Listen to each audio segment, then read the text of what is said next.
Jusqu'à maintenant, on a traité plutôt des thèmes qui avaient vraiment, hem, un lien direct avec la CNV, à part peut-être avec, relation à l'argent. C'était la première fois qu'il y avait quelque chose qui sortait un peu de l'habitude et donc là, on a envie vraiment, moi, quand j'ai créé le cercle, l'idée du cercle de la non-violence, c'était vraiment l'idée que ça soit ouvert à tous les acteurs, actrices de la non-violence, indépendamment de leur approche.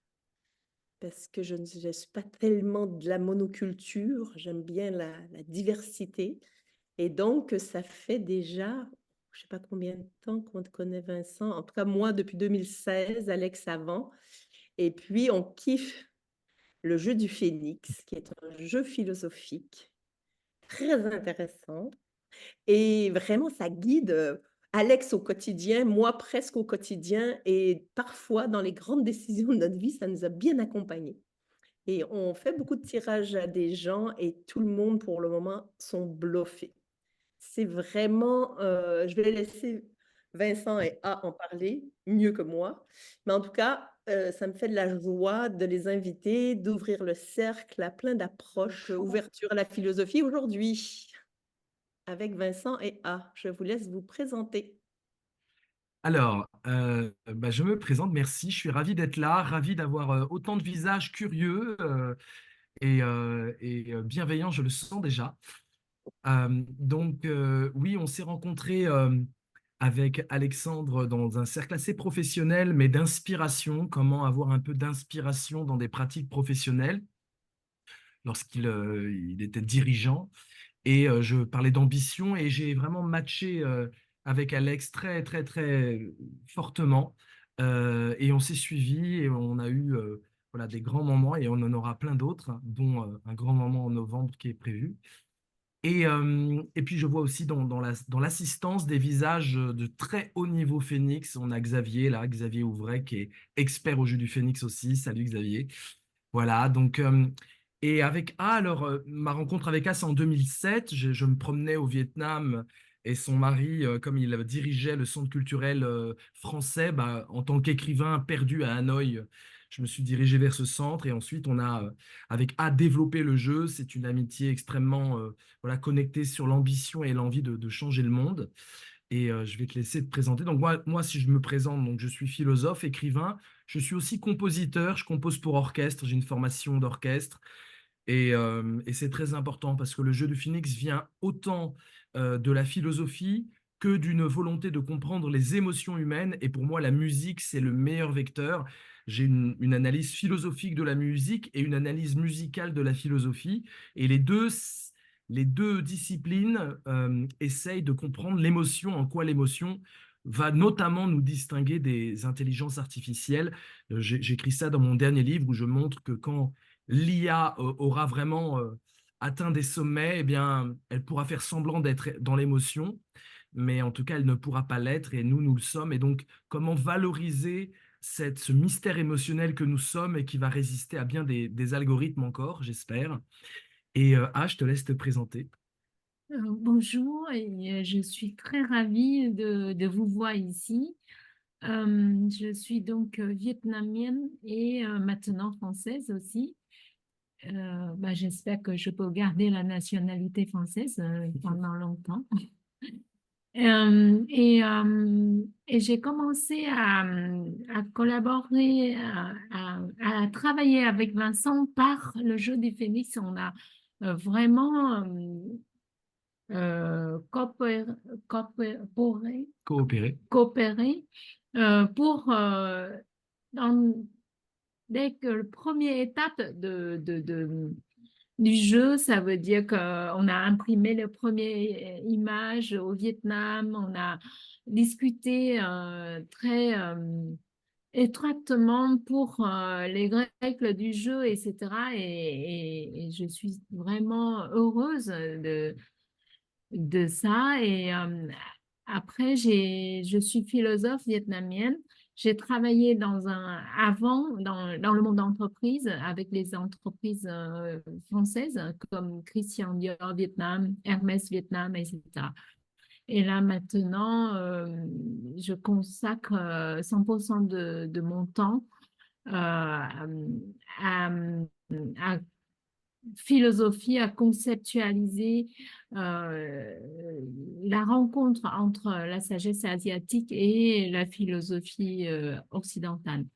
Et j'ai des ateliers, des formations pour les managers dans l'idée de comment on peut appliquer la sagesse asiatique dans la vie professionnelle et personnelle.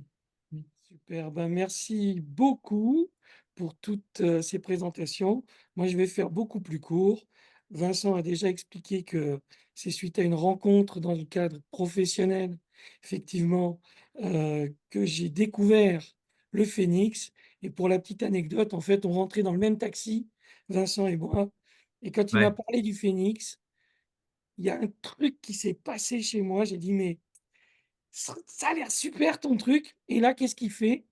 Il sort une pochette, il me dit, bah tiens, je te le donne. Et puis tu verras bien. Tu me raconteras. Puis si tu fais pas, c'est pas grave, tu me raconteras. Mais comment vous dire? Le Phénix, Catherine vous l'a dit, hein, le Phénix, c'est, ça peut être plusieurs fois par jour. Et je pense, allez, 250 jours par an. Catherine, j'aimerais juste que tu précises d'où ça vient, là, cette envie puissante de faire intervenir Vincent Ra et le jeu du Phénix. Et déjà, euh, Vincent vous le dira quand on fait un tirage complet, on peut tirer de plusieurs manières le phénix. Ça peut être une seule carte, mais quand on fait vraiment le tirage complet, ça se fait sur un plateau qui s'appelle le monde. Et vous me corrigerez hein, si je dis des bêtises. Et du coup, il y a 9 dimensions. Et donc, il y a des dimensions horizontales et des dimensions verticales. Et donc, il y a la dimension de soi à soi personnelle.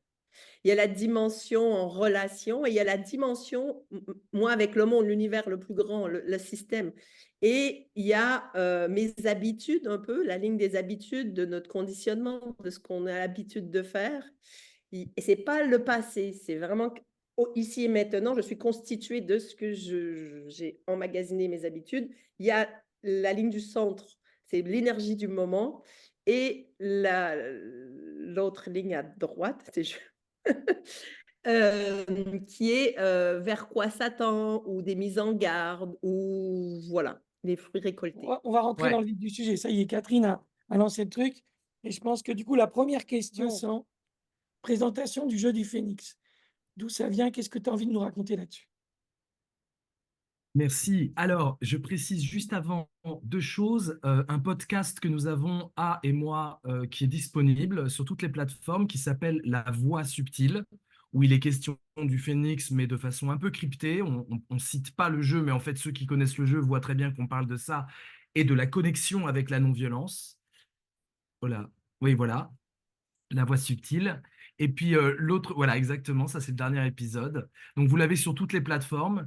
Et sinon, je précise que Xavier qui est là, qui est vraiment diplômé, expert du Phénix, a un très très beau blog qui s'appelle les 9dimensions.fr.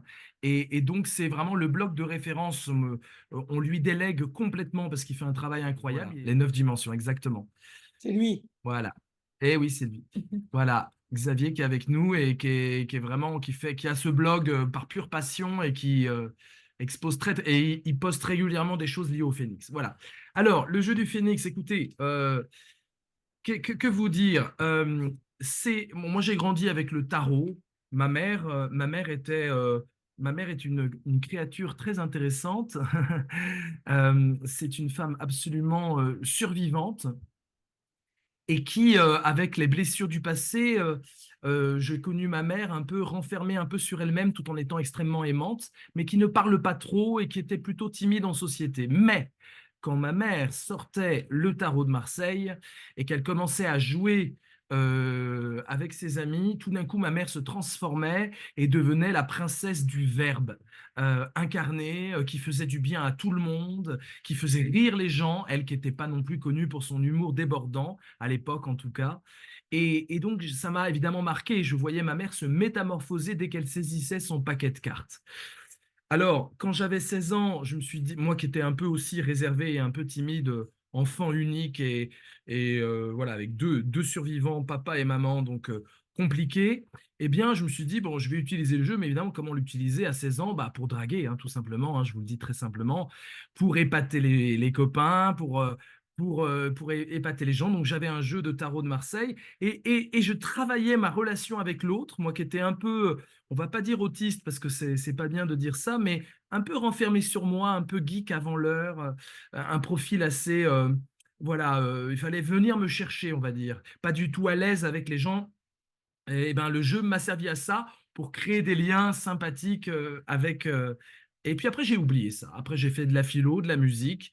Et j'ai oublié ce passé comme ça. C'est une sorte d'initiation perdue. Et puis, euh, et puis, je développe la philosophie et je commence à m'intéresser à des systèmes philosophiques. Je m'intéresse en philosophie. Donc, j'ai 25 livres publiés. J'ai beaucoup publié entre 27 ans et 37 ans. Maintenant, je prends mon temps sur les livres. Je fais pas mal d'autres activités, musicales notamment. Et donc, j'étais boulimique de boulot et je me suis dit, il faut que je crée un système pour aider les gens. Alors, je ne pensais pas du tout à un tarot à l'époque. J'avais une professeure qui s'appelait Isabelle Delplat, qui est une professeure à la Sorbonne, qui était ma prof, et qui s'était occupée de récolter les témoignages des grands bourreaux de guerre. Vous savez, dans les guerres, le droit international dépêche parfois des philosophes pour essayer d'interroger des gens qui ont la parole bloquée tellement ils ont commis des atrocités. Là, c'était en l'occurrence la guerre de Bosnie-Herzégovine. Et ma prof de philosophie, elle se retrouve à interroger des criminels de guerre et elle commence à déprimer. Évidemment, c'est déprimant parce qu'elle entend toute la journée des atrocités. Et elle commence à être imprégnée d'une sorte de dépression à l'écoute de ces récits macabres. On est à l'opposé évidemment de la non-violence, mais c'est comme ça que la non-violence commence. C'est toujours à partir d'une réflexion sur la guerre et sur la violence humaine et la bestialité humaine dont l'homme est capable. Et du coup, elle commence à déprimer et elle a une remarque intéressante. Elle dit, je ne sais pas comment la philosophie aurait pu m'aider. Elle qui était une savante de la philosophie, qui avait lu tout ce qu'il fallait, qui était prof à la Sorbonne très jeune, elle a commencé à être imprégnée d'une dépression, elle ne pouvait pas la nommer. Et la philosophie n'était d'aucun secours pour nommer ce qu'elle était en train de vivre.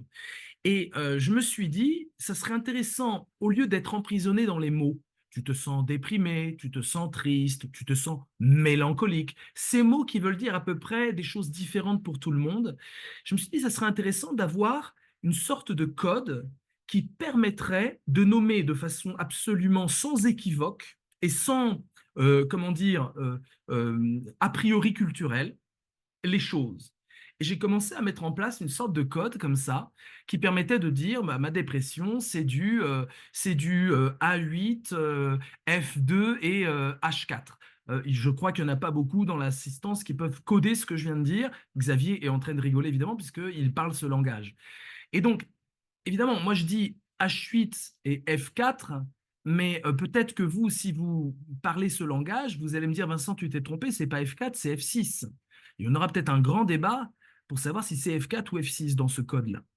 Et ensuite vient une rencontre très simple, une rencontre avec une illustratrice et qui me dit, Vincent, bon, tu fais de la philo, c'est bien joli. Elle avait mis toute ma philosophie amoureuse en dessin pour Uzbek Erika, une revue portée vers le futur et l'avenir.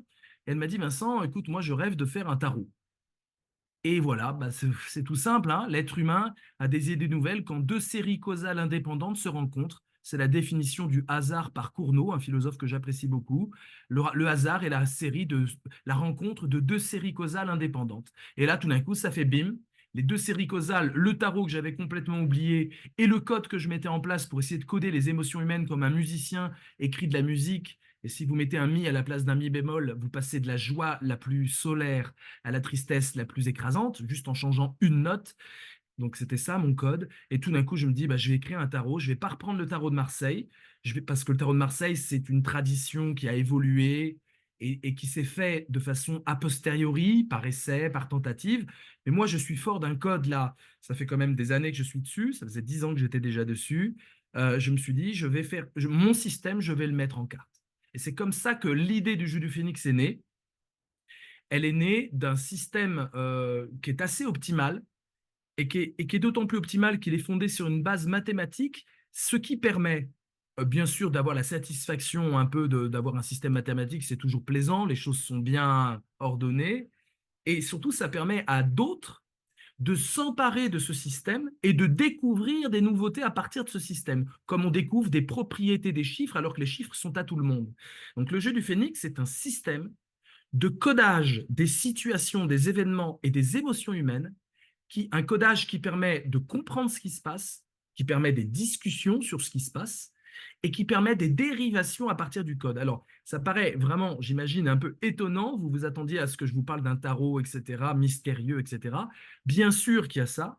Bien sûr qu'il y a un travail sur le photolangage. On a mis 1 an pour dessiner les cartes. C'était un travail énorme, pas avec l'illustratrice que je vous ai mentionnée, mais avec quelqu'un d'autre qui m'a aidé à mettre en dessin ce que je lui disais. C'était des prompts de, on va dire, de 20 pages à chaque fois. Il y a un photolangage, il y a du symbolique. Les gens qui aiment l'ésotérisme peuvent s'y retrouver énormément. Il a fait la une du Salon Zen pendant plusieurs années consécutives où on était invités, on avait des tablées entières. Donc oui, il y a cette dimension-là, mais moi, et je vous parle vraiment de mon vécu avec le jeu, c'est vraiment le code qui m'intéresse. Et évidemment, passer le code à travers quelque chose de gourmand comme tirer des cartes, et comme discuter à partir d'interprétations, c'est le plaisir du tarot lui-même et donc du jeu. Mais il faut bien comprendre ces 2 dimensions du jeu. Une dimension qui est extrêmement précise pour essayer de se mettre d'accord rationnellement sur ce qu'on est en train de vivre ou ce qu'on a vécu ou ce qu'on planifie. Voilà. Donc une sorte de surprécision dans les mots que les mots de la langue française ne permettent pas. Les mots de la langue française sont magnifiques. Ils permettent de dire toutes les nuances du monde, mais ils ne permettent pas de tomber absolument d'accord, alors que là, le système, il est fondé pour qu'on puisse tomber d'accord, et après, on peut dire toutes les nuances du monde avec la tchatch, la gouaille, la façon de parler, la poésie, l'inspiration. Voilà. Alors, je sais que là, je n'ai pas vraiment répondu à ta question, si, ou Alexandre, n'hésite pas à me Non, réaiguiller. non, non, je ne me permettrai pas de te réaiguiller. On est, comme dirait Catherine, dans une animation one again, c'est-à-dire que ce qui est vivant traverse l'espace et c'est ce qui est juste. Voilà. Donc, en tout cas, c'est déjà ta présentation du Phénix ici et maintenant. Et ça, c'est Mais génial. pour qu'on s'amuse, parce que c'est un jeu, hein, je propose que je tire 3 cartes, et ces 3 cartes qui seront le point commun de tous les participants ici présents. Comme ça, c'est amusant et vous allez comprendre le truc. Alors, ce n'est pas ésotérique à la base. Vous pouvez y mettre, c'est laïque, c'est un jeu laïque. Vous pouvez y mettre ce que vous voulez. Il y en a, ils y mettent leur religion, il y en a, ils y mettent leur culture, il y en a, ils y mettent leur rigueur mathématique. Chacun fait ce qu'il veut avec. Mais le temps du jeu, le mot d'ordre du jeu, c'est que pendant le tirage, tu fais comme si le jeu disait la vérité. C'est un jeu qui ne cherche pas à bluffer l'autre. C'est pas un jeu qui cherche à épater la galerie. Il est très épatant. Il met pas moi pareil que Catherine et que Alexandre. Je suis épaté tous les jours par le jeu tout seul. Quand je fais un tirage, je suis tranquille. Je fais un tirage, il m'épate. Mais le jeu n'est pas calibré pour épater et donner un effet de vérité. Le jeu, c'est au contraire faire comme si. Tout tient dans ce mot. Faire comme si il était vrai le temps du tirage. Après, vous pouvez critiquer, dire c'était n'importe quoi, et râler, rouspéter et exiger un remboursement. Mais le temps du jeu, il faut essayer de valider le jeu. Vous comprenez? Ça, c'est très important. Dans les tarots classiques, on essaye d'épater. Donc, les cartes sont assez suffisamment floues pour avoir toujours à peu près raison. Et puis après, il y a une lecture froide et on voit un peu comment l'autre réagit. Au jeu du Phénix, c'est pas du tout ça. À la rigueur, les réactions de l'autre, c'est intéressant parce qu'on est empathique et puis on voit si ça. C'est plutôt pour doser la force de ses mots. Si c'est une question très touchy pour la personne en face, je vais pas lui éclater la figure avec des mots violents. Si c'est un pote qui a besoin d'être secoué, je vais lui éclater la figure avec des mots violents parce qu'il me demande ça. Donc, les mots ne sont pas là pour essayer de convaincre l'autre. L'autre doit essayer de s'auto-convaincre le temps du tirage. Donc, je vais vous faire ce tirage et essayons le temps du tirage de voir en quoi les 3 cartes que je vais tirer parlent de chacun d'entre vous. Alors, vous connaissez votre vie mieux que moi, mieux que tout le monde ici. Donc, à vous, déjà, de tisser des liens entre le narratif que je vais raconter pour tout le monde et puis votre propre vie. Et c'est dans ce travail-là comment vous allez rejoindre le sens que je vais vous dire, le sens des cartes. Vous allez tisser un fil pour rejoindre le sens des cartes, et là, vous êtes créateur. Et la vérité, elle ne sera pas dans les cartes. La vérité, elle sera dans le fil que vous allez tisser pour rejoindre les cartes. La vérité du jeu, c'est ce que l'autre réagit au tirage. C'est la réaction à un tirage qui donne la vérité du jeu. Quand l'autre dit « je suis pas d'accord », ça me met en colère, ça m'interroge, ça c'est vrai. C'est pas la carte elle-même, la carte n'est pas vraie. La carte n'est juste qu'un hameçon pour attirer ce qui chez l'autre peut faire sens. Et donc allons-y, tiens, on va tirer d'abord, alors il y a 9 dimensions comme a dit Catherine, on va tirer la dimension de l'énergie pour savoir quelle est l'énergie commune de tout le monde ici. Alors, ça paraît bizarre, il y en a peut-être qui sont épuisés, il y en a qui ont la pêche, il y en a qui... Eh bien, on va voir le point commun, le dénominateur commun énergétique de tout le monde. Quelle est la pulsation de tout le monde? Elle tire une carte, je compare avec la dernière carte du paquet. Voilà, c'est la même couleur. Et ma tempête, elle disjoncte, elle devient tempête folle. Tempête folle. Xavier va même pouvoir vous envoyer peut-être un lien pour que vous compreniez toute la définition de la tempête folle. Alors, je vais vous dire, voilà, essayez de faire l'exercice que je vous ai demandé, c'est-à-dire, oui, je suis tempête folle en énergie le temps de la partie. Oui, c'est vrai. On commence par dire oui, et ensuite, on voit comment on peut valider la chose avec ce qu'on connaît de notre vécu. Tempête folle, comme le nom l'indique, c'est la tempête. Ça secoue. On est tous dans une tempête, là, tous ceux ici réunis, dans une tempête qui nous remue relationnellement, au présent, dans nos réactions. Mais cette tempête, qui est vraiment une explosion des repères qu'on avait l'habitude de suivre, cette tempête qui est un bouleversement, il y en a qui font comme ça. Cette tempête qui est un bouleversement, elle est positive, elle est vers la lumière. C'est pas une tempête qui va nous engloutir dans les ténèbres, qui va nous noyer. C'est une tempête qui va assainir la situation. C'est un grand nettoyage, un grand ménage. Alors oui, c'est houleux, ça tangue, c'est très difficile parce qu'il y a un vertige. On est submergé, on n'a pas le temps, on est surmené. Mais par contre, le résultat, c'est qu'on va vers la lumière, on va vers la clarification des choses. Vous l'avez là. Alors, on a même inventé une langue pour ce jeu, et donc la tempête se dit Bilin. Voilà, elle se code en -2, donc vous avez le code. Dès ce soir, vous pouvez dire à votre compagnon ou votre compagne, tu sais quoi, j'ai l'impression que je suis dans une énergie -2. Voilà. Alors, il faudra qu'il regarde un peu le site pour comprendre ce que vous racontez. Vous pouvez dire aussi, je suis dans une énergie tempête folle, ou je suis dans une énergie Bilin. Ouais. Vous pouvez même le dire dans notre langue particulière, Ebilin. Quand vous prononcez le mot Ebilin, tous les joueurs savent que vous avez la tempête folle en énergie. Voilà. Alors, on continue. Une autre carte. On va tirer la complicité. Quels sont les liens que vous tissez tous là? On a tous un problème ou quelque chose d'intéressant avec la complicité, et c'est un problème. C'est la carte du labyrinthe. Le labyrinthe, c'est une carte, comme son nom l'indique, où on est un peu perdu. Ça va très bien avec la tempête folle, mais je ne l'ai pas positionné sur l'énergie. La tempête folle, c'était être perdu dans son dynamisme, dans son énergie. Merci Alexandre, je ne sais pas comment tu fais, mais tu es redoutablement efficace. Regardez quand même que les cartes sont, voilà, elles nous parlent.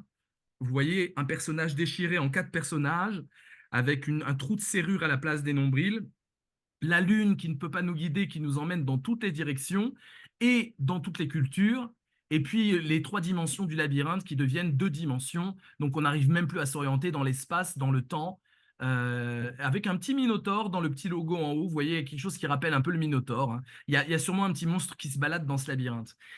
Là, j'ai positionné le labyrinthe en complicité, c'est-à-dire les liens que je tisse avec mes proches. Ça veut dire, et encore une fois, essayez de le valider, ça veut dire que tous ici, nous avons un deuxième point commun. Non seulement nous sommes dans un dynamisme de grand nettoyage, mais en plus, nous sommes dans des relations avec nos proches où on est complètement paumé. Nous sommes tous un peu paumés avec nos proches. Il y a du labyrinthe dans les relations avec les très proches, ceux qui nous tutoient, ceux qui nous aiment, ceux que nous aimons. Ça peut être aussi un peu professionnel, mais c'est les proches professionnellement. Et nous ne savons pas trop à quel sein nous vouer, et nous sommes dans cette tornade-là. Et puis enfin, on va finir avec, tu dirais quoi comme dimension? Désir. Le désir. Qu'est-ce que nous désirons profondément tous? En quoi nous croyons? C'est le point commun, encore une fois, de tous les participants. Et ben, c'est encore choc. C'est le dragon 7, la carte 7, le dragon. Alors, c'est un dragon qui crache des flammes. Et donc, ce que nous désirons, c'est cracher notre colère. Nous en avons tous ici gros sur la patate, et plutôt que de frapper, parce qu'on est non violent, on a envie de dire des mots, pas piquer des hannetons, et nous avons en nous cette boule ardente de flamme, de mots, de colère, et nous avons un désir de pouvoir l'exprimer, de pouvoir la sortir plutôt que de la ravaler. Et donc, le temps du jeu, essayez de valider ces 3 points qui sont nos 3 points communs selon le jeu, qui encore une fois est le hasard pour moi, est peut-être mystique pour Micheline, est peut-être complètement incroyable. Voilà, chacun y va de sa religion spirituelle. Pour moi, c'est le hasard, mais il fait toujours bien les choses. Nous avons tous en point commun une énergie où on sent que ça remue, mais ça va faire du bien. Nous avons tous en point commun des liens avec des proches où on est complètement perdu, on hésite, on est dans l'incertitude. Et nous avons tous en nous-mêmes un vrai désir de cracher des flammes parce que ça fulmine à l'intérieur de nous. Là, vous avez eu ce qu'on appelle un sensage dans le jeu du Phénix, c'est-à-dire une interprétation des cartes. Alors, bien sûr, je maîtrise ce jeu, c'est mon jeu, donc forcément, je trouve des mots. Si Xavier, si Alexandre, si Ha ou si Catherine auraient sensé ces cartes, le verbe c'est senser, hein, S-E-N-S-E-R, eh ben, ils auraient utilisé certainement d'autres mots, d'autres tournures, un ton qui n'aurait pas été le même, des expressions non verbales qui n'auraient pas été les mêmes, mais ce qu'ils vont dire, je le validerai. C'est-à-dire qu'ils vont dire exactement le même contenu sémantique, le même sens, à savoir une énergie de faire le ménage, des liens où on est paumé et un désir de cracher ses flammes. Et donc, le jeu du Phénix, c'est ça. Oh, magnifique, incroyable. Bah voilà, vous avez là nos points communs. Vous remarquerez que la tempête, j'étais un peu sympa, je vous ai un peu fait peur en disant « Ouh là là, ça tangue ». Mais si vous voyez quand la carte est à l'envers, vous avez en haut à droite un petit nouveau-né dans ses langes et qui est à l'endroit. Quand la carte est à l'envers, il y a toujours un petit élément qui se met à l'endroit et qui nous fait un petit clin d'œil malicieux en disant « Tu crois que la carte, c'est la catastrophe, mais regarde, ça permet à la vie de renaître, ça permet à la jeunesse de s'épanouir, c'est frais, voilà, il y a le nouveau-né. » Et donc, c'est une carte qu'on qualifie d'onde de charme, c'est-à-dire, je ne peux pas dire du mal de cette carte. L'onde de charme, c'est la propagation du bonheur, c'est la propagation de l'amour, on va dire. C'est la carte de la non-violence, en veux-tu, en voilà. L'onde de charme, c'est un peu le but de la vie, mais bien sûr, la vie nous rattrape avec son lot d'ondes de choc, c'est-à-dire la propagation de la douleur, de la violence, des choses qui nous brisent. Donc, ça, c'est 2 concepts très importants du jeu qui sont aussi des concepts de ma philosophie que j'ai développé premièrement dans un livre qui s'appelle Magique étude du bonheur, un livre que j'ai fait paraître dans ma collection chez Larousse sur le bonheur. Et vous avez 2 autres cartes, les 2 autres, vous avez vu, j'étais dur avec ces cartes. Hein. C'est un jeu qui ne fait pas de cadeaux. Quand l'onde de choc est là, je ne peux pas l'enjoliver. Je ne peux pas dire c'est formidable, tu es perdu avec tes proches, regarde le beau labyrinthe. Oh, c'est merveilleux. Non, c'est de l'onde de choc, donc je respecte le mélange de violence ou de bonheur de l'onde de choc ou de l'onde de charme. Et donc, c'est une façon de verrouiller le sens de la carte. Cette carte, elle n'est pas cool. On ne peut pas dire youpi, j'ai le labyrinthe et ça va être délicieusement doux. Non, ça sera fatigant.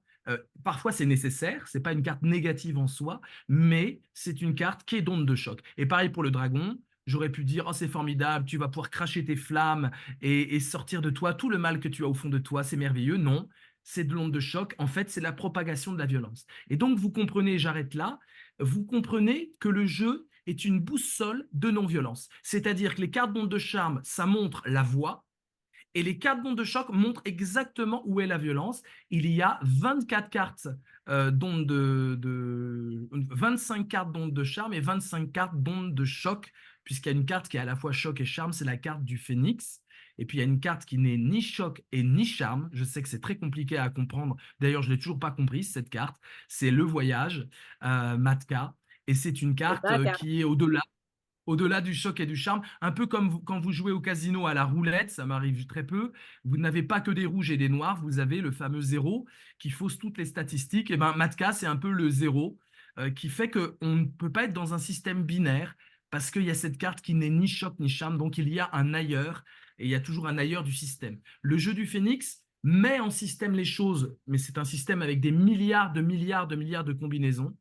Mais par contre, évidemment, on y insuffle la vie parce que c'est vous, vous faites un tirage pour vous. Et la vie, elle vous appartient, elle ne sera jamais, évidemment, mise en système. C'est une tentative de ranger nos vies qui nous permet de mieux nous comprendre les uns les autres. Mais par contre, nos vies déborderont toujours le système. Merci, Tu veux ajouter? merci beaucoup, parce que je sais que tu peux parler pendant des heures sur le phénix. Ah, il Et faut donc là, m'entraîner.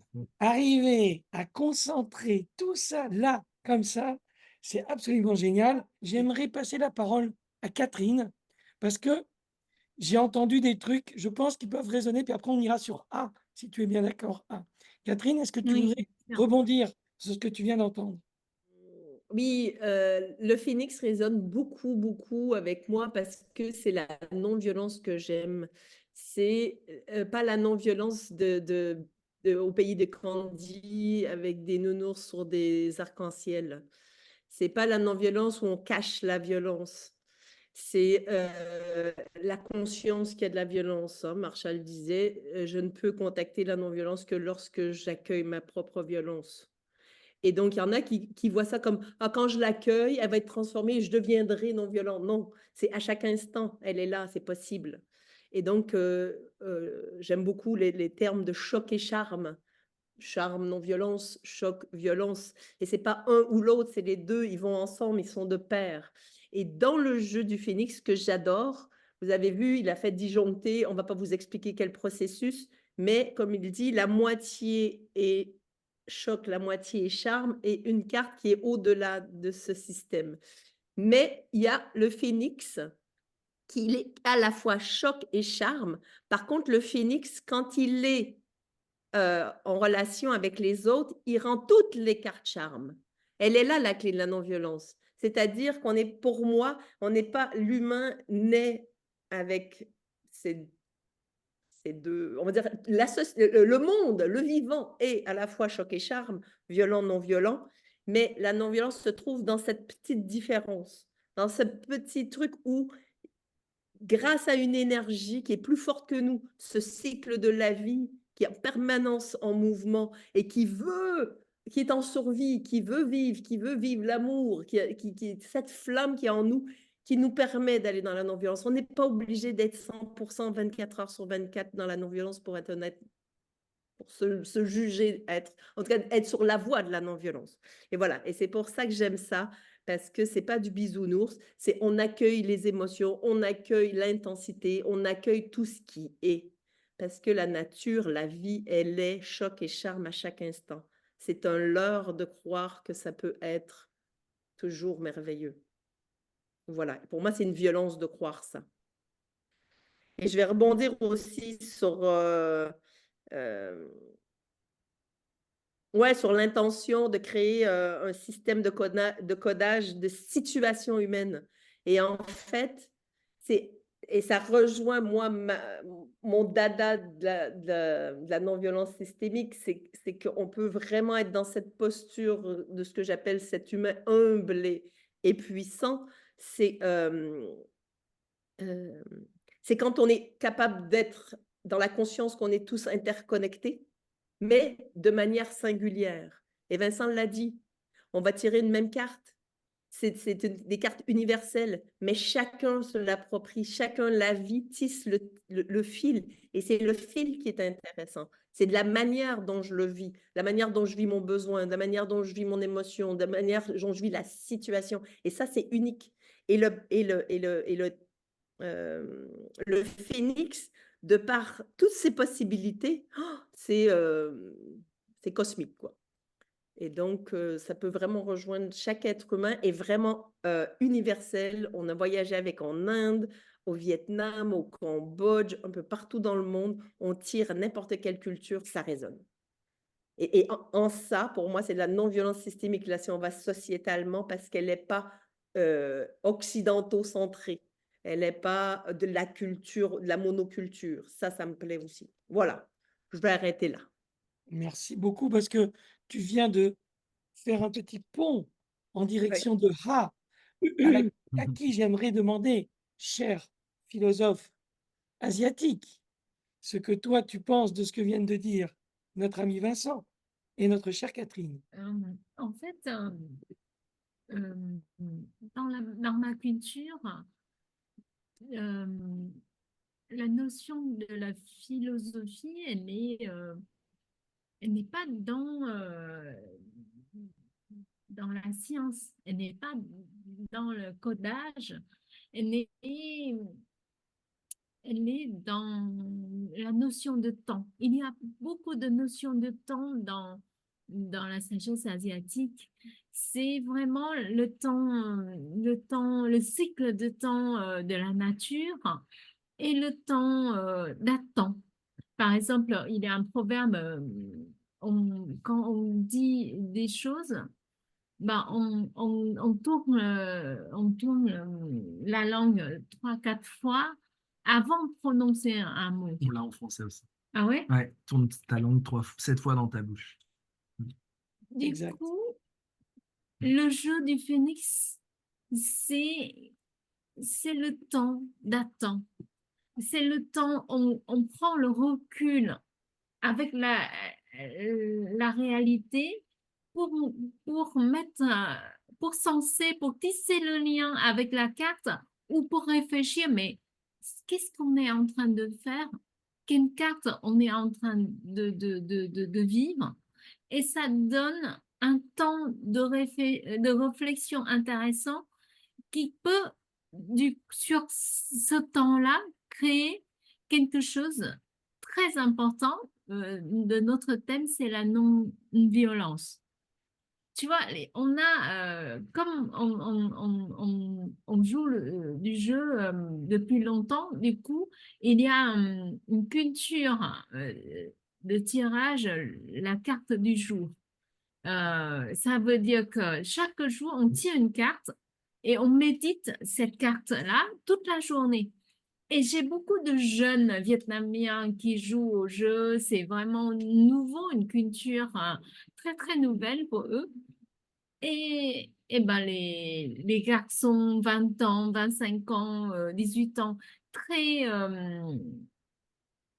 comment dire, dans le plan de vie et tout, assez agressive des fois, parce que voilà, c'est la jeunesse. Mais une fois, il y a un garçon qui vient me voir et me dit, mais aujourd'hui, j'ai tiré la carte de dragon. Donc, comme vous savez, tout à l'heure, déjà, on a parlé de cette carte. C'est c'est la force de parole, mais destructive. Toute la journée, il l'attendait, il n'a rien vu d'événement, il n'a pas vu l'événement dans ce sens-là. Et à la fin de la journée, il est sorti chez lui, il a acheté quelque chose chez un petit vendeur, une vendeuse, et il a fait tomber quelque chose. Et la vendeuse, elle a gueulé, elle a crié là-dessus, au lieu d'être énervée et partir dans une conversation violente. Il a fait un sourire jusqu'ici. Il a dit, ça y est, j'ai ma carte dragon. Et la petite dame, elle n'a rien compris parce que pourquoi elle n'a pas réussi à faire entrer cet jeune garçon dans sa communication violente. Voilà. Donc, du coup, il était tout content. Il m'a raconté ça. Et il a dit, waouh, ça y est, j'ai vu mon dragon. Et je dis, ça, c'est quelque chose de magique dans le sens où on prend la distance avec notre vie pour réfléchir, pour donner une sens. Et Vincent a donné une verbe intéressant à l'activité qui s'appelle senser. Donc, donner le sens, tisser le lien avec la carte et donner le sens, c'est quelque chose de très, très, très important. Surtout, quand la carte tombe mal, entre guillemets. Parce que quand la carte tombe bien, moi, par exemple, une fois, j'ai tiré la carte, la masque. La masque, c'est le mensonge. on montre quelque chose qu'on n'est pas et ce qu'on montre aux autres, c'est vraiment pas nous, quoi. Et ben, j'ai tiré ça, j'ai dit, bah non. Attends, excuse-moi, j'ai un petit... Pas besoin de vous Voilà, j'ai Siri qui se déclenche. Vas-y, c'est bon. C'est bon? Vas-y. Ouais. Donc, quand j'ai tiré ça, j'ai dit, bah non, non, moi je suis sincère, jamais, jamais je mens.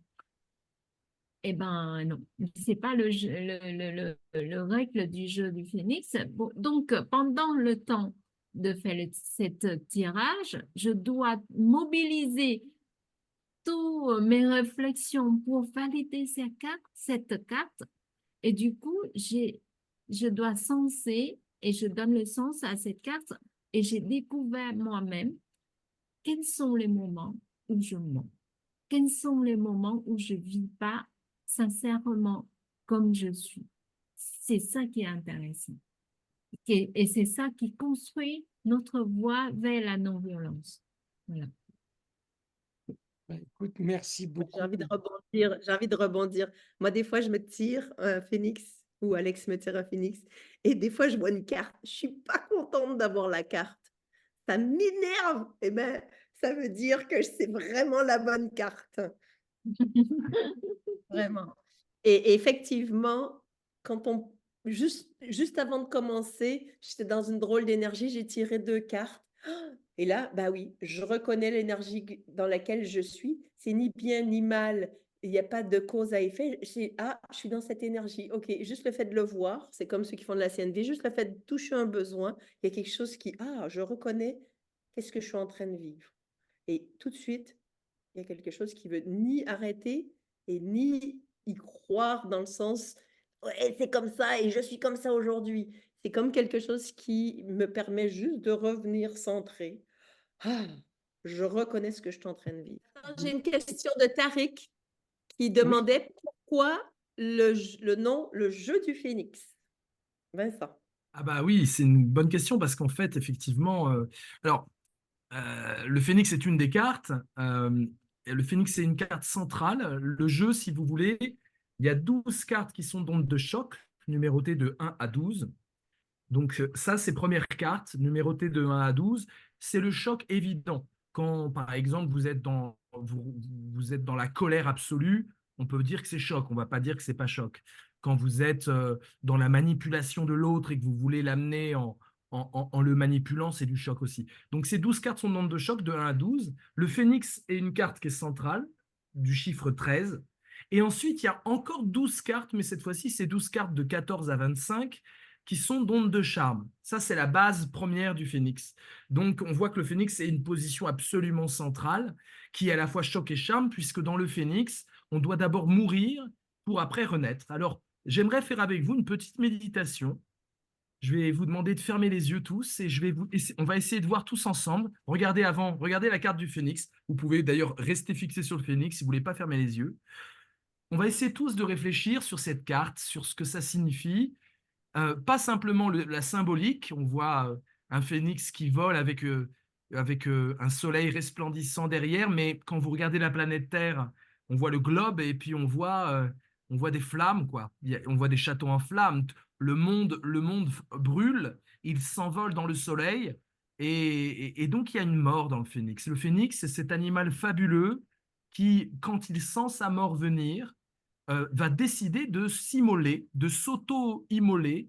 Il va faire un nid, un bûcher avec des aromates, et puis il va brûler dedans, et puis il va renaître de ça. Donc, c'est très important, c'est que le phénix, c'est lui qui décide de mourir. Le phénix, c'est une carte qui est un pair dans le système du jeu, 13. Et ce 13, bah, c'est une fois qu'on a fait les 12, vous savez que tout fonctionne en 12, hein, les 12 signes astrologiques, les 12 notes de musique. Voilà, le 12, c'est vraiment très important. C'est la fin du cycle, les 12 mois, bien sûr. Et après le 12, bah, le 13, c'est la renaissance. Justement, on a fini le cycle et un nouveau cycle peut commencer. Donc on a une vision très positive du 13. Hein, pour ceux qui sont superstitieux, le jeu du phénix est le meilleur remède si vous avez peur du chiffre 13 parce qu'on finit par l'adorer. Alors, ce qui est important là-dedans, c'est de comprendre que le phénix est une décision de mourir pour renaître. c'est une décision. Alors, très concrètement, qu'est-ce que ça veut dire? On a tous des moments phénix et je vais vous inviter à penser à ça. Petite méditation de 2 minutes pour tout le monde. En quoi je suis phénix dans ma vie? Je vais vous raconter des choses et vous allez essayer de mettre en connexion votre vécu avec ce que je vous raconte. Je vous raconte un phénomène humain et vous allez dire, ah bah oui, j'étais phénix là, j'étais phénix là, j'étais phénix là. Allez, prenez une bonne respiration et on va réfléchir. On va prendre, si vous le voulez bien, tout le mois de juin. Tout ce qui s'est passé pendant le mois de juin, on va essayer de voir à peu près quel a été votre degré de phénix dans le mois de juin. Donc, essayez de revoir un peu le 1er juin, le 8 juin, les législatives. Je donne des repères valables pour tout le monde. Juin, c'est la fête de la musique le 21 juin. Voilà, vous avez d'autres repères, peut-être des anniversaires qui vont vous servir de repères, des fêtes que vous avez faites. Le phénix, c'est quand vous décidez de tourner des pages du passé pour aborder des pages nouvelles. Et donc, c'est tous les au revoir que vous avez dit pendant le mois de juin. C'est les décisions de ne plus être dans les mêmes habitudes. Ce sont les décisions de ne plus continuer des choses qui vous semblent mauvaises, néfastes, délétères pour vous-même ou pour les autres. Le phénix, c'est aussi les points finaux que vous mettez dans les histoires. Un point qui va conclure une histoire. Et peut-être une histoire d'amitié, peut-être une histoire, comment dire, de routine peu agréable à vivre. Toutes les décisions que vous avez faites pendant ce mois de juin, où vous vous dites, je ne peux plus continuer comme ça. Il faut que ça cesse, il faut que je me réinvente, il faut que je me régénère. Eh bien, c'est du phénix dans votre mois de juin. Il y a aussi du phénix dans votre mois de juin lorsque vous êtes malade, quelle que soit la pathologie, quelles que soient les crispations, et que vous allez retrouver la santé. À chaque maladie, nous vivons un puissant moment phénix, et peut-être que vous en avez vécu pendant ce mois de juin. On a l'impression que la vie nous questionne. Veux-tu continuer encore avec moi? Ou est-ce que tu veux un peu lâcher prise et t'arrêter? Eh bien, le moindre rhume est toujours un moment phénix. Évidemment, les moments phénix, c'est aussi les moments phénix des autres. Si vous avez des proches, des amis, des amours qui sont tombés malades ou qui ont dû passer des épreuves difficiles, être résilient, essayer de surmonter des choses qui normalement doivent nous laisser un genou à terre et à plat ventre, et qui ont pu retrouver leur énergie, leur essor, ce sont des moments phénix. C'est très important de comprendre que dans le jeu du phénix, ce n'est pas moi, mon nombril et moi, c'est moi et les autres. Et peut-être que le fait qu'un ami tourne une page de son passé pour aborder un nouveau chapitre de sa vie, soit aussi un peu moi qui tourne une page pour aborder un nouveau chapitre. L'ami qui renaît me fait renaître. L'ami qui se régénère me fait me régénérer. Et donc le phénix, c'est vraiment un jeu fondé sur les liens d'amour, au sens de passation d'énergie, transmission d'ondes de charme, mais aussi transmission d'ondes de choc. Et puis le phénix, c'est aussi ces moments où vous pleurez et après vous voyez la vie en rose, où vous criez et après vous retrouvez votre calme, où vous êtes courbé de douleur et après vous retrouvez le sourire. Toutes ces transitions qui sont comme autant de petits rites d'initiation où à chaque fois on meurt et on renaît avec une identité qui a un peu évolué, qui s'est un peu métamorphosée, même s'il y a une dimension un peu traumatique, parce que le phénix, c'est quand même la mort, on rigole pas, c'est du choc. Il y a des micro-traumatismes dans le mois de juin que vous avez vécu, vous vous en souvenez encore, d'ailleurs ils sont brûlants dans votre mémoire, mais après vous vous dites, est-ce que j'ai survécu à ça? Est-ce que j'ai vu la vie différemment? Est-ce que j'ai fait un pas de côté? Est-ce que ça m'a servi à prendre de la hauteur? Et ben ça, c'est du phénix dans votre mois de juin. Et là, je vais vous demander d'essayer de voir si vous avez vécu un moment phénix, 2 gros moments phénix. On parle vraiment des gros moments phénix. 3, 4, 5, 6, 7, tous les jours. Essayez d'avoir un chiffre comme ça qui vous vient en comptant les moments vraiment où vous sentez que là, il y a eu une petite mort et une renaissance suivie. C'est une méditation sur la carte. Et puis évidemment, quand on joue au jeu, on en fait plein. Et c'est aussi une façon d'interroger la vie que de s'arrêter sur une carte tirée au hasard et de discuter avec des amis et de dire et toi, t'en es où là-dedans? Et moi, j'en suis où là-dedans? Et là, il n'y a même pas besoin de tirage de cartes. c'est simplement discuter avec une sorte de thématique et d'essayer de voir où on se situe à chaque fois sur chaque angle. Et le jeu du Phénix, je l'ai appelé pour ça, c'est-à-dire c'est un jeu de métamorphose.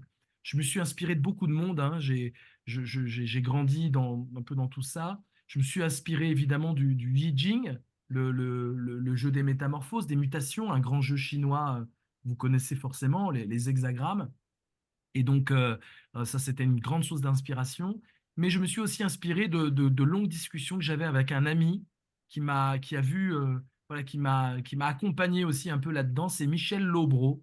Peut-être qu'il y en a qui le connaissent. Il a créé l'Espace des possibles et c'était un très grand ami sur le tard que j'ai rencontré en 2006 et que jusqu'à sa mort il y a quelques années. Et Michel, il adorait, il était très rationnel, très très rationnel, mais il adorait l'astrologie. Voilà, donc je lui disais, j'étais venu le voir parce que j'adorais son style. Je lui dis, mais Michel, t'as un style éblouissant, comment tu fais? Il m'a dit, faut jamais humilier le lecteur, ne jamais humilier le lecteur. Ce que tu dis, tu Super. dois pouvoir le rendre simple.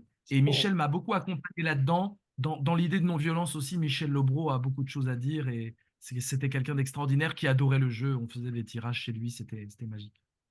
génial. Bon, j'espère que vous avez savouré cet instant de méditation phénix. On va en sous-groupe. Alors, c'est parti.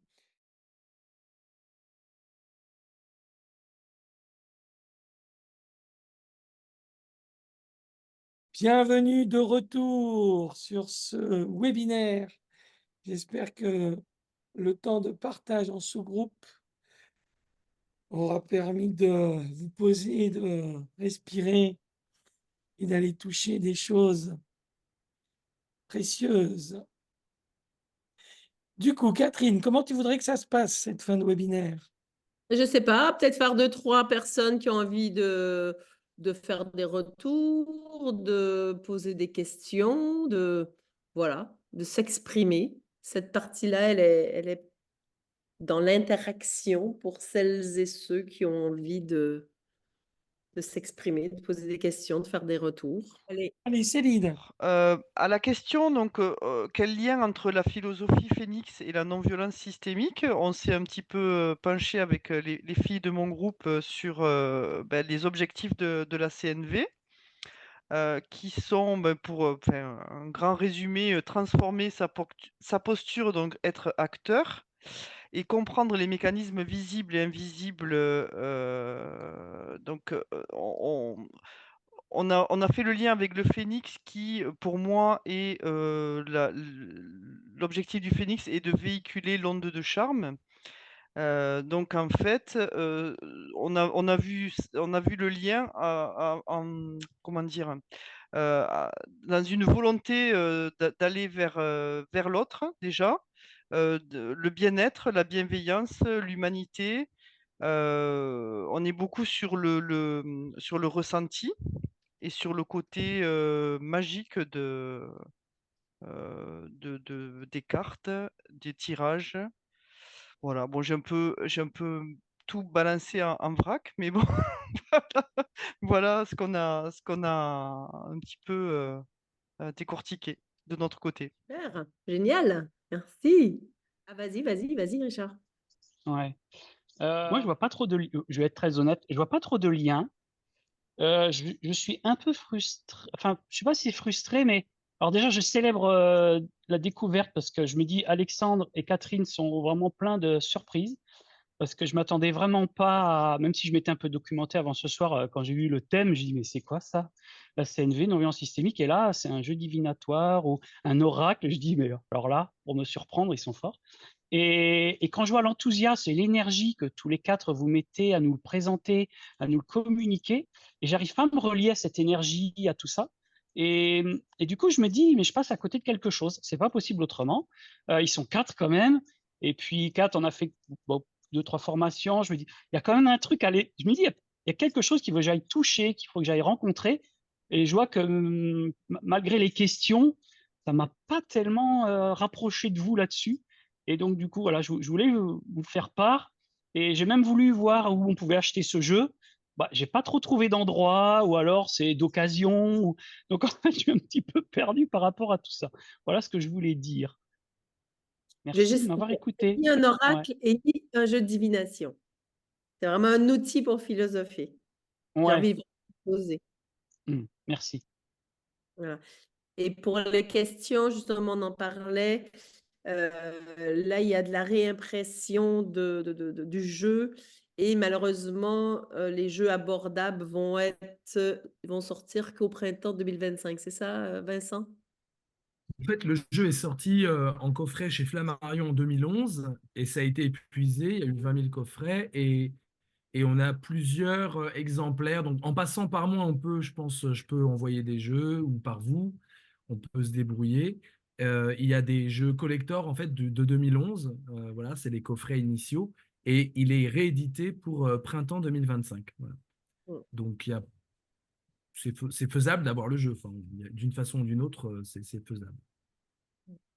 Bon, alors Et non, ça, c'est pas du tout divinatoire, hein. C'est pas du tout divinatoire, même si des gens l'utilisent comme ça, mais moi, je ne vais pas contrôler l'usage que font des gens d'un jeu de cartes, quoi. Mais c'est bien stipulé. On a eu plusieurs pages dans l'IB, notamment un grand interview dans l'IB. Est-ce que philosopher, c'est jouer? Où j'explique vraiment clairement les choses.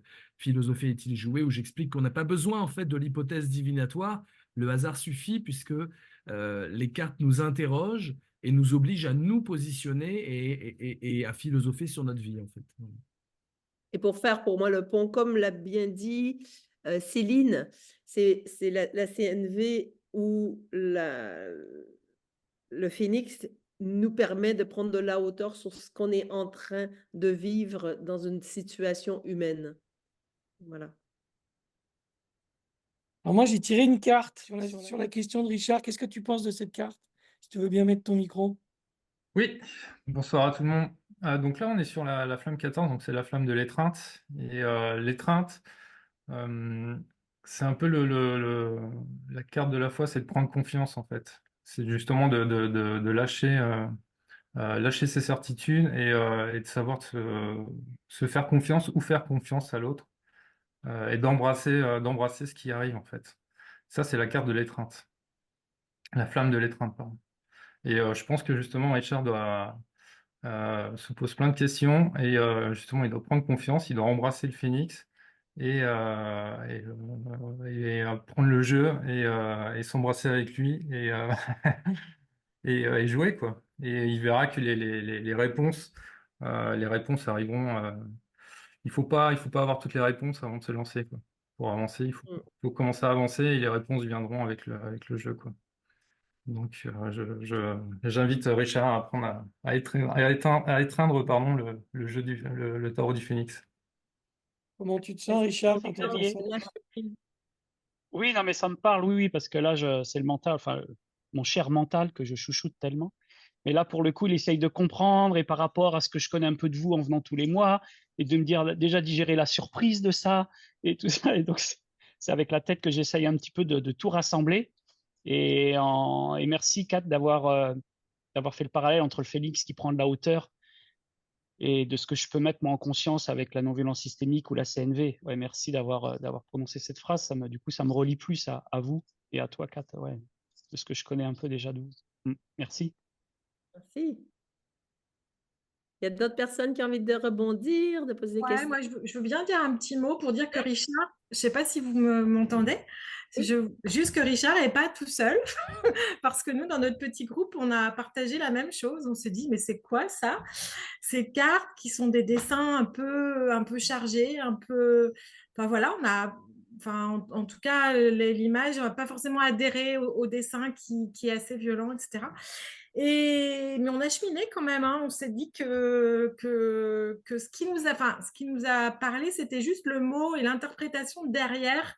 Moi, me gêne. En fait, moi, tempête, ça me suffit. Je n'ai pas besoin qu'on m'explique ce que c'est que la tempête. Moi, après, je sais ce que je fais avec le mot tempête. Donc, voilà. Et Catherine, est-ce que du coup, tu peux nous répondre à cette dernière question? Parce qu'on a un peu séché, ou en tout cas, on n'avait pas beaucoup d'idées pour faire le lien avec la violence systémique. Comment on pourrait l'utiliser, par exemple, dans une équipe, le jeu, par exemple, concrètement, qu'est-ce qu'on pourrait faire dans une équipe avec ce jeu? Dans une équipe de travail, dans une équipe ou dans un cercle, enfin dans un cercle dans un atelier de CNV? Est-ce qu'on utilise une seule carte? Est-ce qu'on pioche une carte? Enfin, voilà, qu'est-ce qu'on pourrait en faire concrètement? Il faudrait 1 heure pour répondre peut-être. C'est ça, J'ai c'est que c'est trop pas de court. réponse absolue, mais tirer une carte, se déplacer sur le monde, comme on peut utiliser les pistes de danse, mais sur le monde, c'est très constellatoire pour ceux qui connaissent les constellations. Ouais, et puis d'aller voir l'énergie, un peu comme on a fait avec Richard. Bah tiens, là, Richard, il se pose des questions, on pioche la carte, c'est lâcher prise, lâcher le mental, se laisser aller, faire confiance et pas vouloir tout connaître d'avance, juste embrasser ce qui vient. Voilà. Donc, dans une équipe, on peut piocher une carte, on peut créer des espaces, on peut interroger sur le système, parce qu'il y a vraiment, comme je disais, la carte, là, comme ça, où il y a toutes les dimensions systémiques, justement, de soi à soi, de la relation au monde, d'où on vient, qu'est-ce qu'on est en train de vivre, vers quoi s'attend, ou des réflexions. Moi, je peux répondre si vous me Vas-y. permettez.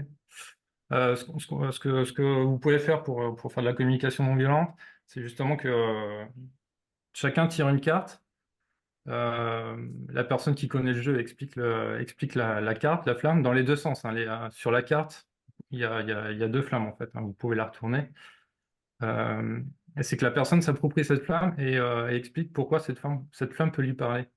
Et du coup, il va vous parler de vous, enfin, il va vous parler de soi, il va vous parler de son émotion du moment peut-être. Et du coup, si c'est quelqu'un, un collègue que vous connaissez peut-être pas forcément, bah, vous allez apprendre peut-être un peu plus avec lui. Vous allez savoir dans quel sentiment il est en ce moment, dans quelle humeur, dans quelle s'il est onde de charme ou onde de choc. Et ça permet justement, bah, avec la communication, d'apprendre un peu plus sur l'autre personne, de la comprendre. Et pardon, quand on commence à comprendre l'autre personne, bah, c'est la voie vers la communication non violente. Si, Xavier. Alors du coup, si on jouait à ça avec cette carte-là que j'ai tirée, justement en me connectant à la situation de Florence et à ce qu'elle nous a partagé. Vincent, tu nous l'as dit? Bah, là, c'est la rose, donc on voit qu'il y a une scène, effectivement, c'est l'onde de choc, je crois que tout le monde a compris. Une forme de jalousie peut-être, une forme de séduction de cette rose absolument magnifique, mais qui pique et qui fait mal. Et donc, il y a cette notion de séduction qui peut être dangereuse, potentiellement dangereuse, et qui est enivrante et qui est à la fois quelque chose de funeste, alors que si on met la carte à l'envers, merci pour l'animation, c'est la rose folle. Et là, du coup, c'est l'amour. On voit un couple complètement sur le côté droit. On voit une sorte de couple dans la statue, une sorte de couple enlacé qui se met à l'endroit quand la carte se met à l'envers. Et c'est vraiment bah, la chose durable. On n'est plus dans la passion destructrice, on est dans la passion constructive et on est dans quelque chose de serein. En fait, tout simplement, la simple carte rose, avec ces deux ambivalences, donc rose ou rose folle, séduction qui tue et qui fait mal, ou séduction qui fait vivre, bah, c'est une bonne façon de s'interroger. Est-ce que tu es plutôt rose ou rose folle en ce moment? Est-ce que tu es plutôt rose ou rose folle? Est-ce que dans ta vie, dans ce que tu vis en ce moment, tu es plutôt dans des relations fugaces, éphémères, qui ne durent pas, des coups d'éclat, mais qui sont un peu violents parce qu'ils sont cruels, parce que ça ne dure pas? Ou est-ce qu'au contraire, tu es dans une passion véritable, nourrissante et durable? Ça s'appelle une promenade phénix. On se promène, on prend une carte et on voit si on est la carte à l'endroit ou à l'envers, deux sens différents, un sens qui est d'onde de choc et un sens qui est d'onde de charme. Le labyrinthe peut être choc, je suis perdu, ça me fait mal. Le labyrinthe peut être charme, je suis perdu, c'est magnifique, je vais pouvoir me questionner, enquêter, réfléchir. Si on prend la carte du labyrinthe, on peut le faire tous ensemble. Est-ce que là, dans votre vie, vous êtes plutôt le labyrinthe qui fait mal, je ne sais pas où aller et c'est douloureux pour moi, et on voit bien que là, il y a de la violence, et donc du coup, ça permet de parler, ça permet de dégoiser, ça permet d'ouvrir le robinet à parole, et on sait bien que ça passe par là.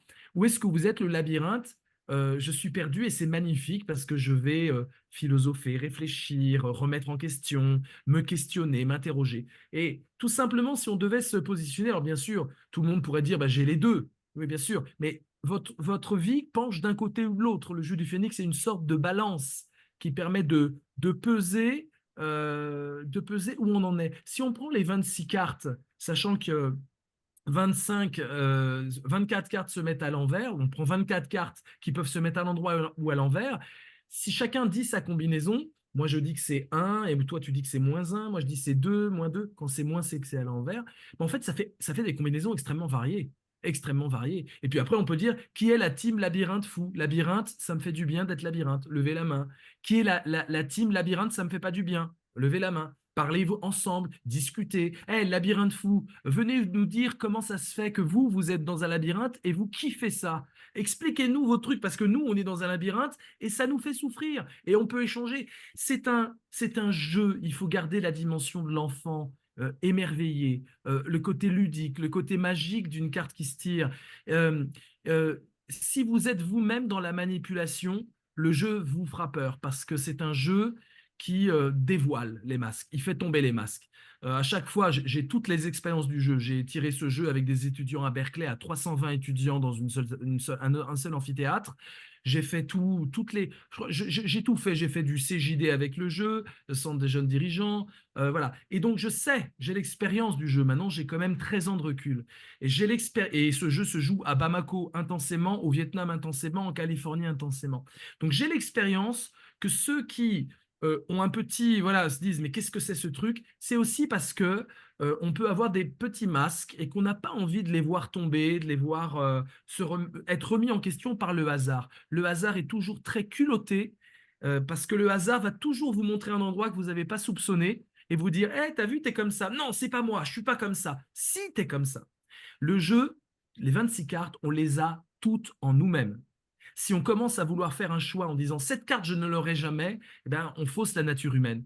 La nature humaine, c'est une musique. Mais par contre, peut-être que la carte du tigre, qui est l'agressivité prédatrice, je l'ai en moi-même, mais j'arrive à le dompter, le tigre. J'arrive à le mettre de côté. J'arrive à le sentir venir. Et donc, la question, c'est pas est-ce que cette carte, c'est moi? Toutes les cartes, c'est nous. La question, c'est j'en fais quoi de cette carte dans ma vie?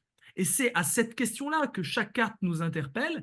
Et c'est pour ça qu'on a créé le monde, c'est-à-dire les 9 dimensions, parce que cette carte, je vais pouvoir la positionner. Si tu peux le remettre, Alexandre, le monde. Oui. Prenons par exemple la carte, allez, prenons le dragon, la colère, on l'a vu tout à l'heure, qui est une carte qui vous a, voilà. Cette colère-là, vous la mettez où? Vous la mettez en bas dans votre psychologie, hein, les cartes d'Ib, c'est dans votre être profond, personne ne le voit que vous. Donc, est-ce que cette colère, vous la mettez en vous, dans votre désir, vos valeurs fondamentales, dans votre intuition, ce que vous ressentez spontanément, ou dans votre besoin, ce qui vous permet de tenir votre carburant intime? Mais est-ce que le dragon, vous allez le mettre aussi en complicité dans la relation avec vos proches, ou en énergie, dans votre éclat dans le monde, ou en guerre? Est-ce que votre objectif, votre guerre, ça sera d'être dans la colère? J'imagine que non, mais c'est intéressant de pouvoir le positionner. Et puis, les cases du haut, les cases du milieu, c'est relationnel, les cases du bas, c'est intime, et les cases du haut, c'est social. Est-ce que le dragon, vous le faites péter dans la société en harmonie, tout le monde voit que vous êtes en colère, en aventure, vous osez la colère et vous osez la voir au travail, la voir dans des cercles sociaux, ou en fruit, est-ce que vous produisez la colère? Et donc, cette carte de la colère, si je dis c'est une partie de moi parce que je suis un être humain et que rien d'humain ne m'est étranger, je dois aussi la positionner. Et peut-être que je la positionne en étant honnête et je me dis comment la déplacer, comment je peux la faire descendre en moi-même, comment je peux la faire monter. Et donc, c'est un jeu profondément sur la non-violence. Ça permet de diagnostiquer où sont mes violences. La non-violence, c'est pas le refus de la violence, je ne veux pas la voir.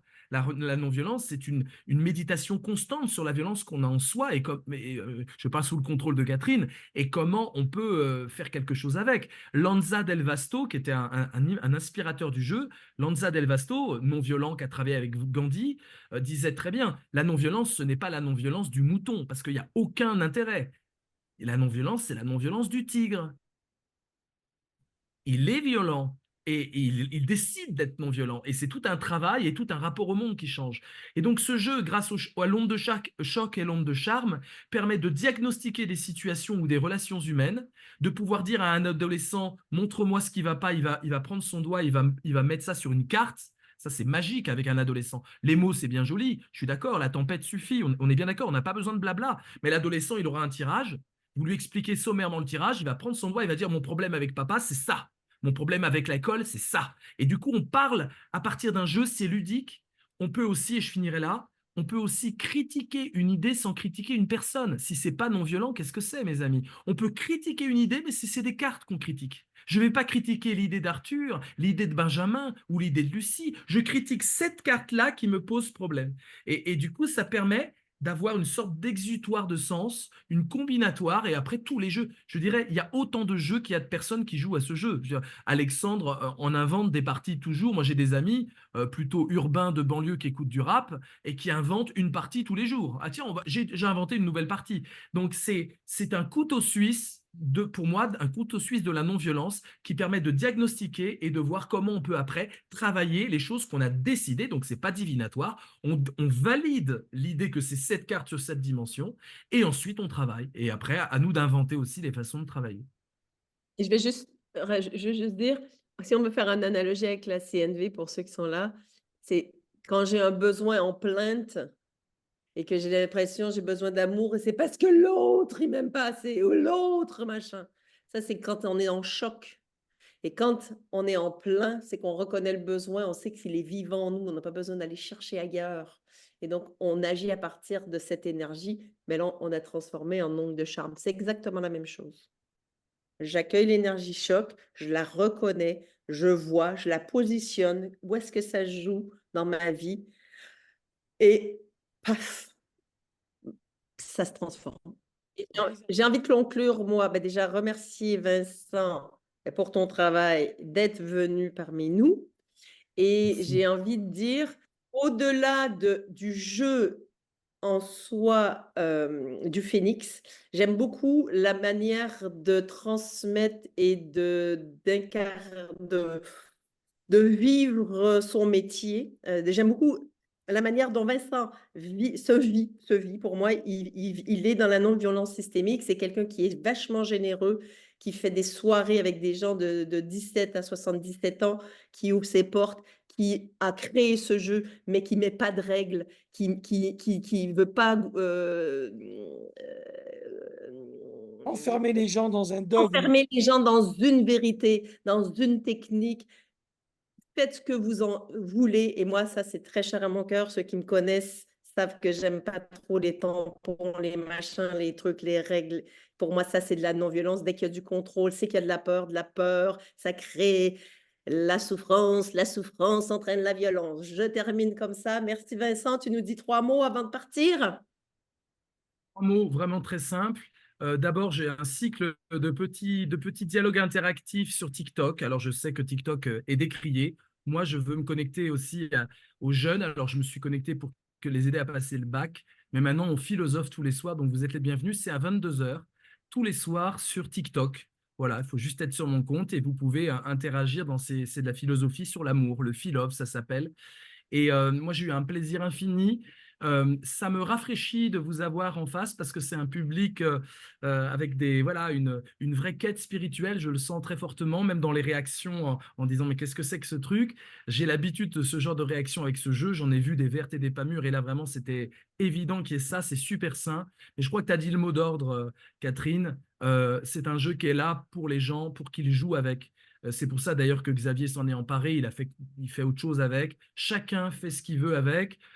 Par contre, moi, je voulais créer un alphabet universel. Je voulais créer un alphabet où un astronome pouvait parler à un kinésithérapeute. Et le jeu sert à ça. Le jeu sert, grâce aux cartes qui sont multidimensionnelles, à essayer de trouver une sorte de langue universelle. Je suis un amoureux de l'espéranto. Je suis un amoureux de cette quête d'humanité confraternelle. Je suis un philosophe humaniste qui cherche à vraiment la paix perpétuelle en étant lucide sur la guerre. Donc moi, la non-violence, c'est ma vie totalement, c'est le but de ma vie.